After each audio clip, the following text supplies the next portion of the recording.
Hello বন্ধুরা, নতুন একটি এপিসোডে আপনাদের সকলকে স্বাগতম জানাই। আজকে চলে আসলাম আবারও একটি নতুন এপিসোড নিয়ে। আজকের এপিসোডটার নাম নারী মাংসের লালসা। গল্প পাঠে আমি অঙ্কুশ, পোস্টার ডিজাইন করেছেন পলাশ ভট্টাচার্য এবং সাউন্ড এডিটিং করেছেন অরিন্দম ব্যানার্জি। যে সকল বন্ধুরা প্রতিনিয়ত ভয়ানক ভয়ানক ভূতের গল্প শুনে নিজেকে ভয় লাগাতে অনেক বেশি ভালোবাসেন, সেই সকল বন্ধুদের বলছি, যারা এখনও পর্যন্ত আমাদের চ্যানেলটি সাবস্ক্রাইব করেননি তারা এখনই আমাদের চ্যানেলটি সাবস্ক্রাইব করে রাখুন, কারণ আমরা প্রতিনিয়ত ভয়ানক ভয়ানক ভূতের গল্প আপলোড করে থাকি আর সেই গল্প সবার প্রথমে আপনার কাছে পৌঁছে যাবে। তো চলুন বেশি কথা না বাড়িয়ে এই গল্পটি শুনি।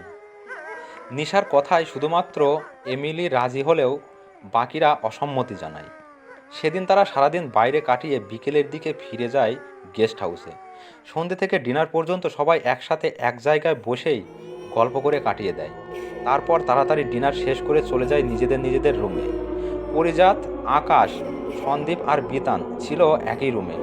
2-3 দিন পর সেদিন রাতে পরিজাত আবার সেই নৃশংস হত্যাকাণ্ডের স্বপ্ন দেখে গোঙাতে শুরু করে ফেলে। বাকি 3জন প্রচণ্ড ভয় পেয়ে পরিজাতের চোখে মুখে জল ছিটিয়ে ওর ঘুম ভাঙায়। ঘুম ভেঙে উঠে পরিজাত ভয়ে গুটিয়ে থাকে, কিন্তু স্বপ্নের দৃশ্যগুলো কাউকে মুখ ফুটে বলতে পারে না, শুধু ফ্যাল করে তাকিয়ে থাকে। তারপর কোনো রকমে নিজেকে সামলে নিয়ে পরিজাত বলে, একটা খুব বাজে স্বপ্ন দেখেছিলাম হয়তো, ওইসব বাদ দে, এখন তোরা শুয়ে পড়, আমি একদম ঠিক আছি।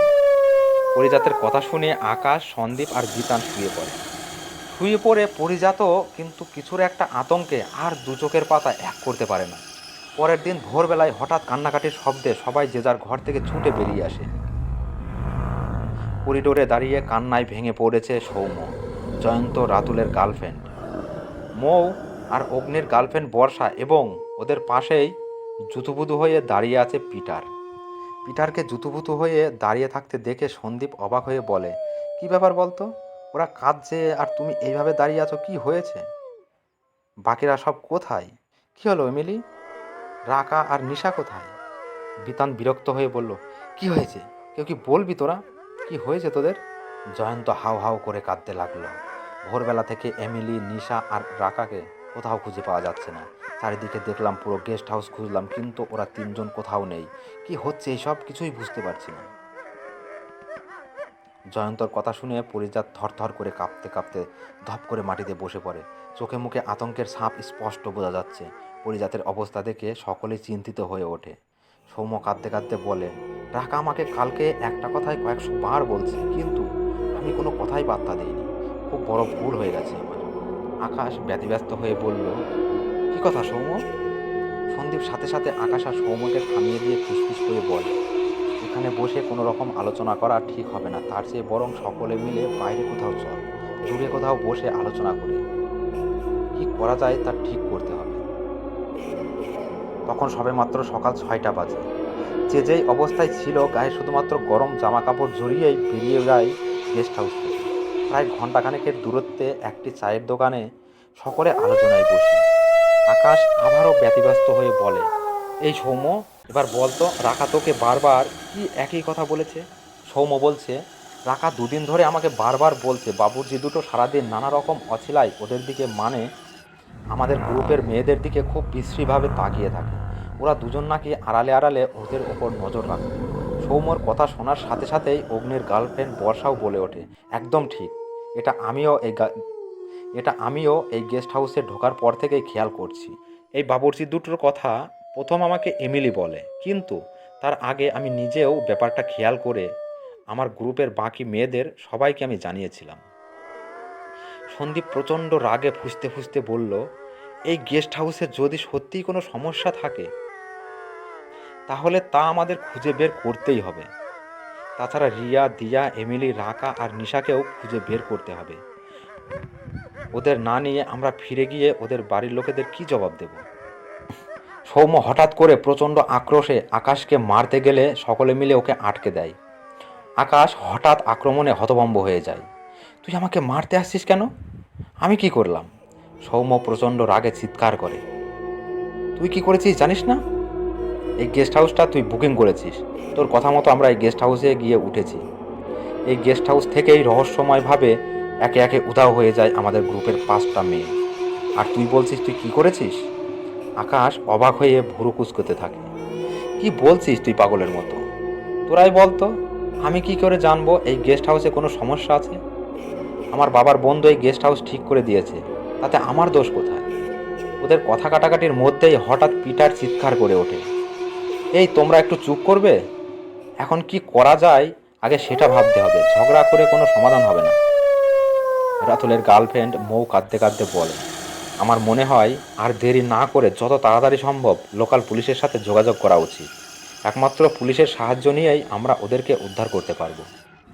অগ্নির গার্লফ্রেন্ড বর্ষা দুহাত দিয়ে চোখের জল মুছতে মুছতে বলল, কিন্তু ওরা যে গেস্ট হাউসেই আছে তার প্রমাণ কি? পিটার বলল, আমার কেন জানি না মনে হচ্ছে ওরা গেস্ট হাউসেই কোথাও আছে। আমার মনে হয় আমাদের এক্ষুনি একবার লোকাল থানায় গিয়ে কথা বলা উচিত। পিটারের কথা শেষ হতে না হতেই পরিজাত প্রচণ্ড রাগে বিড়বিড় করে কিছু বলতে থাকে, কিন্তু কথাগুলো এতই ক্ষীণ আওয়াজে বলছে যে কারো বোধগম্য হচ্ছে না। সন্দীপ অবাক হয়ে বলল, এই প্যারি, তুই বিড়বিড় করে কি বলছিস রে? আমরা তো কিছুই বুঝতে পারছি না। কী রে, কি বলছিস তুই? প্রায় কয়েকবার সকলে মিলে পরিজাতকে কি বিড়বিড় করছে জানতে চাইলেও সবাই খেয়াল করলো তাদের প্রিয় প্যারির কেমন যেন একটা অপ্রাকৃতিক ভাবভঙ্গি। পরিজাতের এই অবস্থা দেখে সকলেই আরও ঘাবড়ে যায়। পিটার পরিজাতের দুই কাঁধ ধরে সজোরে ঝাঁকুনি দিয়ে চিৎকার করে বলে, Parijat, what are you mattering? What happen to you? Please call something. What's wrong with you?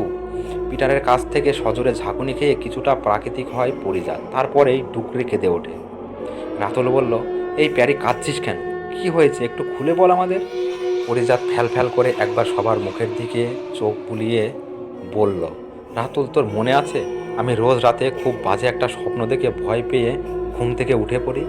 তুই আর জয়ন্ত দেখেছিস রাতে আমার অবস্থা, যার জন্য আমাকে সাইকিয়াট্রিস্টের সাহায্যও নিতে হয়েছে। জয়ন্ত বলল, হ্যাঁ, সে তো আমরা বেশ কয়েকটি রাতে দেখেছি তোর অবস্থা, কিন্তু স্বপ্নটা কি নিয়ে? আর আজকে তোর এই স্বপ্নের কথা নিয়ে এত আতঙ্ক কেন হচ্ছে? পরিজাত মাথা নিচ করে বলল, আজকে তোদের বলছি আমার স্বপ্নের কথা, যার জন্য আমার রাতের পর রাত ঘুম নেই। না, ঘুম নেই বললে ভুল হবে, বরং বলা ভালো ঘুমোতে ভয় করে এখন। রাতুল পরিজাতের পিঠে হাত বুলিয়ে বলল, হ্যাঁ ভাই, তুই বরং আমাদের সব খুলে বল, তাতে তোর মনের ভয় কিছুটা হলেও কাটবে। আমরা সবাই আছি তোর পাশে, তুই বল। পরিজাত রাতুলের হাতটা চেপে ধরে বলল, হ্যাঁ, সব বলছি। তোরা যখন বাড়িতে গিয়েছিলি তখন আমি হোস্টেলের রুমে বসে পড়তাম, তারপর ঘুমিয়ে পড়তাম। একদিন রাতে সিরিয়াল কিলিংয়ের উপর একটা ইংলিশ গল্প পড়তে পড়তে কখন যে ঘুমিয়ে পড়েছি আমি নিজেই জানি না। ঘুমটা ভাঙল খুব নৃশংস হত্যাকাণ্ডের দুঃস্বপ্নে। তারপর এত মাস ধরে প্রতিদিন রাতে ওই একই নৃশংস দুঃস্বপ্ন আমাকে তাড়া করে বেড়াচ্ছে। এই বলে একটু চুপ করলো পরিজাত। পরিজাত চুপ করে যেতেই অগ্নি বলে, কিরে প্যারি, চুপ করে গেলি কেন? স্বপ্নটাতে কি এমন দেখেছিস তুই যে এখনও এত ভয় পাচ্ছিস? আমাদের সবটুকু খুলে বল, দেখি আমরা যদি তোকে কোনো সাহায্য করতে পারি। পরিজাত একবার অগ্নির মুখের দিকে তাকিয়ে কাঁপা কাঁপা গলায় বলল, হ্যাঁ, সব বলছি। স্বপ্নের মধ্যে আমি শুনতে পাই আমার পাশের একটা ঘর থেকে ভেসে আসে গোঙানির শব্দ। সেই শুনে আমি আস্তে আস্তে এগিয়ে যাই সেই ঘরের দিকে। তারপর খুব সন্তর্পণে দরজা খুলে ঢুকে পড়ি সেই ঘরের ভেতরে। আর সেই ঘরের ভিতরে ঢুকে ভয়ে সারা শরীর হিম হয়ে যায়, ঘৃণায় গা গুলিয়ে ওঠে। সেই ঘরের ভেতরে চারপাশে শুধু পড়ে আছে নানা বয়সী ছিন্ন ভিন্ন নারীর দেহ, আর চারদিকে বয়ে যাচ্ছে রক্তস্রোত। আমি ধীরে ধীরে এগিয়ে যাই এক একটি মৃত ছিন্ন ভিন্ন নারী দেশগুলোর সামনে, তারপর মৃতাদের মুখগুলো দেখতে থাকি। সব মৃতাদের চোখ মুখ প্রচণ্ড যন্ত্রণায় একেবারে বিকৃত, আর তাদের মাঝেই পড়ে আছে রিয়া আর দিয়ার ছিন্ন ভিন্ন দেহাবশেষ। রিয়ার শরীরের কিছু কিছু অংশের মাংস কেটে নেওয়া হয়েছে, আর কেটে নেওয়া হয়েছে দিয়ার দুটো ঠোঁট, দুটো স্তন ও উরুর কিছু মাংস। সেখানে 8 থেকে 80 সব বয়সের নারীর দেহের রক্তস্নাত ছিন্ন বিচ্ছিন্ন দেহাবশেষ ছড়িয়ে ছিটিয়ে পড়ে আছে চারপাশে। আমি আর সহ্য করতে না পেরে অজ্ঞান হয়ে পড়ে যাই ওই রক্তভেজা মেঝের উপর। আজ কয়েক মাস যাবৎ এই একই দুঃস্বপ্ন আমাকে তাড়া করে বেড়াচ্ছে, আর রিয়া, দিয়া, এমিলির নিখোঁজ হওয়ার পর থেকেই আমার আরও ভয় করছে। এই বলেই হাউ হাউ করে চিৎকার করে কেঁদে ওঠে পরিজাত। এইসব কথা শুনে রাতুলের গার্লফ্রেন্ড মৌ কাঁদতে কাঁদতে চিৎকার করে ওঠে, আমি বারবার বলছি এক্ষুনি সবাই চলো লোকাল থানায়, আর কিছু ভাবার মতো সময় নেই আমাদের হাতে, প্লিজ চলো তোমরা। পিটার বলল, হ্যাঁ হ্যাঁ, আর দেরি করা ঠিক হবে না। দেরি করলে হয়তো সব শেষ হয়ে যাবে।